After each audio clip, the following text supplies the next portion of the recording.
Le nain Tracassin. Il était une fois un pauvre meunier qui avait une très belle fille. Un jour, il raconta au roi que sa fille savait très bien filer et même fabriquer de l'or à partir de la paille. Comme le roi aimait beaucoup l'or, il s'empressa de faire venir la belle fille du meunier. Il l'emmena dans une pièce remplie de paille et lui donna un rouet avec des bobines. Et lui dit « Va travailler et filer toute cette paille en or. Si tu ne réussis pas, tu dois mourir. » La pièce fut fermée et elle resta toute seule. La pauvre fille du meunier était désespérée. Comment pouvait-elle filer de l'or à partir de la paille? Elle se mit à pleurer bruyamment. Soudain la porte s'ouvrit et un petit homme entra. Il dit « Bonsoir, pourquoi pleures-tu si fort ?»« Oh, dit la fille, je dois filer de l'or à partir de la paille, et je ne peux pas le faire. » Alors le petit homme dit « Que me donneras-tu si je le fais ?»« Mon collier, dit la fille. » Le petit homme prit le collier et commença à tourner. Prrrt, prrrt, prrrt. Et après 3 fois, la bobine était pleine. Il continua comme ça toute la nuit. Au petit matin, toute la paille était en or. Quand le roi vint la voir, il fut très surpris et voulut immédiatement plus d'or. Il emmena la fille du meunier dans une grande pièce pleine de ballots de paille. Elle devait tout filer en or en une nuit si elle voulait rester en vie.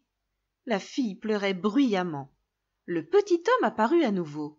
« Que me donneras-tu si je file la paille en or ?» demanda-t-il. « Ma bague, répondit la fillette.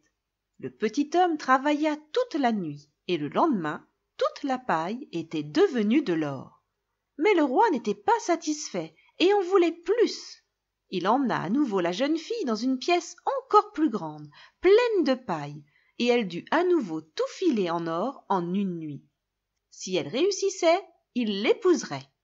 Il pensa, elle n'est qu'une fille de meunier ordinaire, mais il n'y a pas de femme plus riche. La fille était désespérée, mais le petit homme apparut à nouveau. « Que me donneras-tu si je file cette paille en or aussi ?» demanda-t-il. « Je n'ai vraiment plus rien, répondit la jeune fille.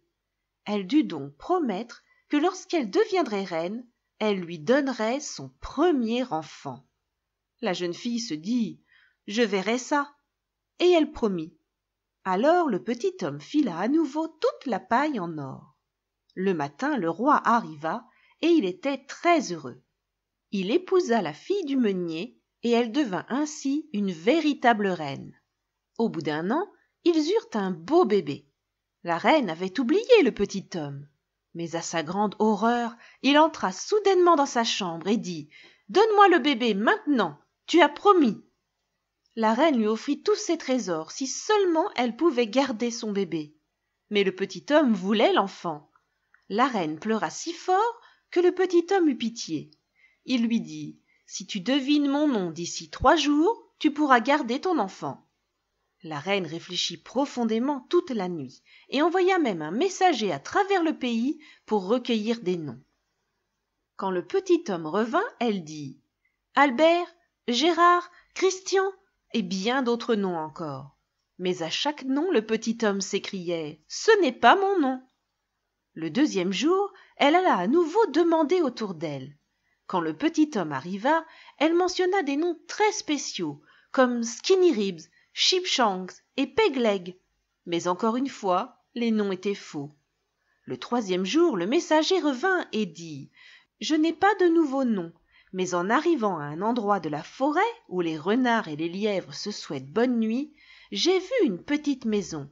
Un feu y brûlait, et autour du feu sautait un étrange petit homme, et il criait « Aujourd'hui je cuirai, demain je brasserai, la prochaine fois j'irai chercher le nouvel enfant de la reine. Toutefois, personne ne le sait, que mon nom est nain Tracassin. » Quelle joie pour la reine de connaître enfin son nom. Quand le petit homme revint, elle demanda d'abord « Tu t'appelles Julien ou Alex ?»« Non, répondit le petit homme. »« Alors tu t'appelles nain Tracassin ?»« C'est un mauvais esprit qui t'a dit ça !» s'écria le petit homme furieux, et il frappa si fort du pied droit sur le sol boueux qu'il s'enfonça jusqu'à la taille et qu'on ne le revit plus jamais.